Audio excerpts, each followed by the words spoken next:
Гудамжны танхаачууд нэгнийхээ эцэг эхийн ажилуулдаг эмийн санг шөнийн цагаар дэрэмтэн. Уг дэрмийг 3 залуу, нэг харт амгчин бүсгүн хамт үлдэх бөгөөд цагдаа нар ирснээр буудалцаан болж танхаа залуус бүгд цагдаа нарт буудуулан өөхөх бол өнөөх мансуурсан бүсгүй цагдаагийн албан хаагчийг буудан хөнөөдөг.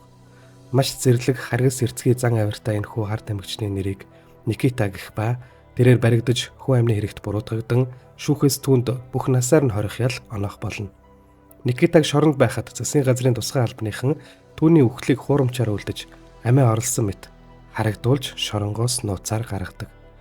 Тэрээр байршлан тодорхойгүй өрөөнд сэрэх бөгөөд тэрхүү өрөөнд Боб гэгч сайхан хувцаслсан төв царайтай ир орж ирэн түүнийг албан ёсоор нас барж оршуулсан болохыг хэлж оршуулгынх нь гэрэл зургуудыг үзүүлээд түүнийг засгийн газрын нууц агентлагийн өмч болсон талаар хэлнэ. Боб түүнд тус агентлагийн алуурчин болох эсвэл гэрэл зурган дээрх авсандаа жинхнээсээ бууршлагдах сонголтыг өгдөг. Никита хэсэг унтаж амархыг хүсэж Бобч түүнд 1 цагийн хугацаа өгөөд буцаж иртэл Никита түүнийг сандлаар цохин унгаж бууг наван тухайн газраас гарахыг оролдогч бүтлгүүтэж зүгтах орлого хийснийхэн төлөө Боб түүнийг хөл рүү буудаж шийтгдэг. Хэсэг хугацаанд эсэргүүцсэний дараагаар Никита хувь тавилантайгаа эвлэрч алуурчин болох дамжаанд сууж эхлэх бөгөөд компьютерийн ур чадвар, тулааны урлаг, галт зэвсэг хэрэгэлд сурах ба аажмаар авьяаслаг алуурчин болох нь батлагдана. Түүний сургагч багш нарын нэг Аманда түүнийг харт амгичнаас үхлийн аюултай гоо бүсгүй болгон хувиргадаг. Аманда мөн түүнд өөрийг нь агентлаг аварч сургасан гэж битүүхэн хэлдэг. Ийхүү Никита 3 жилийн турш бэлтгэгдсэний дараа Боб түүний 23 насны төрсөн өдрөөр нь анх удаага гадагш дагуулan авч гарч тасаг зэрэглэлийн ресторанд оруулан бэлэг өгдөг. Баярлсан Никита бэлгээ задлаад хартал модон хайрцагтай гарбуу байх бөгөөд энэ нь түүний төрсөн өдрийн зоог биш харин анхных нь даалгавар байх болно. Боб түүнд ресторанд цугаа гадны дипломатыг хөнөөх даалгаврыг хэлж дуусчгаад эмэгтэй нойлын өрөөгөөр дамжин гудамжинд гарч зүгтах аргыг нь зааж өгөөд өөрийг нь гарч явсны дараа даалгаврыг эхлүүлэхийг үүрэгддэг.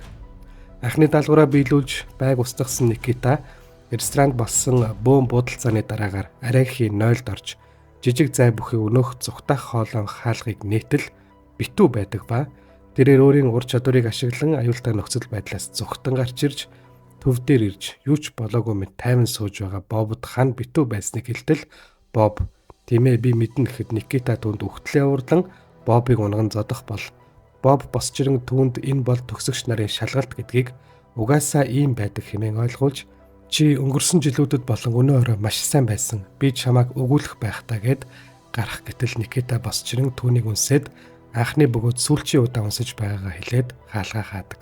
Ингээд Никитагийн мэргэжлийн алуурчны ажлын замнал эхэлж тэрээр Парис хотод өөрт нь ирэх үүрэг даалгавраа хүлээн Мари гэсэн нэрээр эмнэлгийн сувилагчийн дүрээр амьдарч эхлэх болно. Боб түүнд хуурамч паспорт, жолооны үнэмлэх, банкны карт зэргийг өгч сар бүр картанд нь тогтмол мөнгө орж байх талаар хэлж түүнд амжилт хүснэ. Шинэ амьдралаар амьдарч эхэлсэн Никита супермаркетад Марко хэмээх касчин залуутай танилцж дотн харилцаатай болдогч Марко түүний жинхэнэ ажлын талаар юу ч мэддэггүй. Марко түүний өнгөрсөн үе болон яагаад гэр бүл бусад найз нөхөдгүй байгааг сонирхдогч Никита түүнд энэ талаар юу ч хэлдэггүй. Тэднийг нэгэн өглөө орондоо өглөөний цайгаа ууж байтал уцаар залхан Никитаг дууддаг бөгөөд тэрээр найз залуудаа эмнэлэг дээр жижүүрлэхээр боллоо гэж хэлээд дуудсан газарт нь яваад очтол түүнийг зочд буудлын ажилтан болгоод сонсох төхөөрөмжтэй аяг халбаг зэргийг захиалгын дагуу өрөөнд оруулж өгөх хөнгөн даалгавар өгч гэрт нь буцаадаг. Удалгүй Боб түүн рүү залгаж даалгаврыг амжилттай биелүүлснийг хэлэхэд Никита түүнд Маркото сүү тавьсан түүнийг гэртээ урмаар байгаагаа хэлж Бобч дуртаяа очно гэдэг. Никита Бобыг өөрийнхөө авга ах Бобын дүрээр оройн хоолнд урьж Бобч тэднийд очиж Маркод Маригийн хүүхэд насны тухай зохиомл түүх ярьж өөрийгөө аяллаа компани ажилуулдаг хэмээн худал хэлж хосуудад сүү тавьсанд нь баяр хүргэн Венец хот руу аялах хос тасалбар бэлгэлдэг. Ингээд Никита Марко хоёр аялалд гарч Венецэд ирснийхээ дараа усан заваар хотоор зугаалж байгаад буудалтаа ирээд өрөөндөө хоол захиалтал цаанаас нь Никитад ээлжид ажлын зааварчилгааны ирж угаалгын өрөөнд ор гэдэг.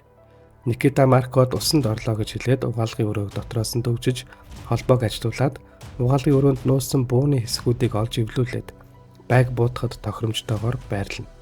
Никитаг угаалгын өрөөнд энэ бүхнийг хийж байх зур Марко түүнтэй хаалганы цаанаас ярилцахыг оролдоно. Хэнийг буудах тухай зааварчилгаа хүлээж байх үеэр Марко түүнээс юм асуухад Никита хариулж чаддаггүй бөгөөд Марког хаалга тайлж орж ирэхийн өмнөхөн тэрээр байг мэдэж буудан дурантаа бүгд дүүрэн устай вананд нууж амждаг. Никита Парист буцаж ирээд Бобтой уулзаж ажил нь тэдний аялалд бэрхшээл учруулсан сэтгэл дундуур байснаа хэлнэ. Гэсэн хэдий ч түүний алуурчны карьер амжилттай үргэлжилсээр байх болно. Амжилттай үргэлжилж байгаа ажлаа хийх бүртээ тэрээр нөхөртөө өөрийгөө эмнэлэгт шөнийн ээлжинд гарч жижүүрлдэг гэж худлаа хэлдэг бол нөхөр нь түүнээс яаж сүүлийн 3 сарын турш шүн бүр жижүүрлчгээд өдөр нь ийм сэргэлэн цаваа ямар ч ядарсан шинжгүй ирч хүчтэй байдгийг нь асуухад тэрээр эмэгтэй хүний нууцгээд өнөөдөр миний жижүүрлэх сүүлчийн өдөр гэж хэлнэ. Үнэн дээр өнгөрсөн 3 сарын хугацаанд Никита элчин сайдын яамн дахь Сефнээс нууц бичиг баримт хулгайлах даалгаврын бэлтгэл ажлыг гүйцэтгэж байсан боловч яг даалгавраа биелүүлэх тэрхүү өдөр бүх зүйл буруугаар эргэнэ. Даалгаврыг заавал гүйцэтгэх ёстой учраас төвөөс Виктор хэмээх мэргэжлийн алуурчин тэднэр үйлгээж Виктор өөрөгт ажлаа гүйцэтгэж байхдаа паникт орсон өөр нэгэн ажилтан буудан хөнөөснөөр Никита тэрхүү үхсэн ажилтны оронд даалгаврыг дуусгах ёстой болдог. Никита Виктор хоёр даалгавраа амжилттай гүйцэтгэхийн даваан дээр элчин сайдын яамны хамгаалтын нохой гадны хүн байгааг мэдснээс болж баримтуудыг гүйцэтгүүлж авч чаддаггүй бөгөөд яамны үүдэнд даалгавраа дуусгах ёстой гэсэн байр суурьтай Виктор болон урдан зүхтаа гэсэн Никита хоёрыг маргалдаж байх зур тэднийг хамгаалтынхан мэдэж буудалцаан болох үеэр Виктор үхлийн шархаа авах ба тэрээр Никитаг аюулгүй газар тавьчихсныхаа дараа шархаа даалгүй нас барна. Гэртээ буцаж ирсэн Никитад нөхөр Марко нь их нэрийгээ эмнэлэгт ажилдаггүй болохыг түүний нууц амьдралыг олж мэдснээ илчилж тэд чамааг минь ямар их зовоож байна. Би чамдаа маш их хайртай. Хэрвээ бүх зүйл энэ маягаараа үргэлжилсээр байх юм бол сайхнаар төгсөхгүй гэдгийг нь ойлгуулж түүнийг хамтдаа алга болохыг ятгадаг. Никитач нөхөртөө түүний амьдралд учирсан цорын ганц сайн хүн гэдгийг хэлж чи надаас илүү дээр хүнтэй байх эрхтэй хэмээн ойлгуулна. Никитаг алга болсныг ойлгосон Боб Маркогийн очиж уулзах үед Марко Никитагийн элчин сайдын яамнаас авсан баримт бичгүүдийг Бобод өгч түүнийг тайван орхих гэдгийг ойлгуулах бөгөөд хоёроор хоёулаа Никитаг ихэд санаж өгүүлэх байхтаа гэж хэлснээр кино төгснө.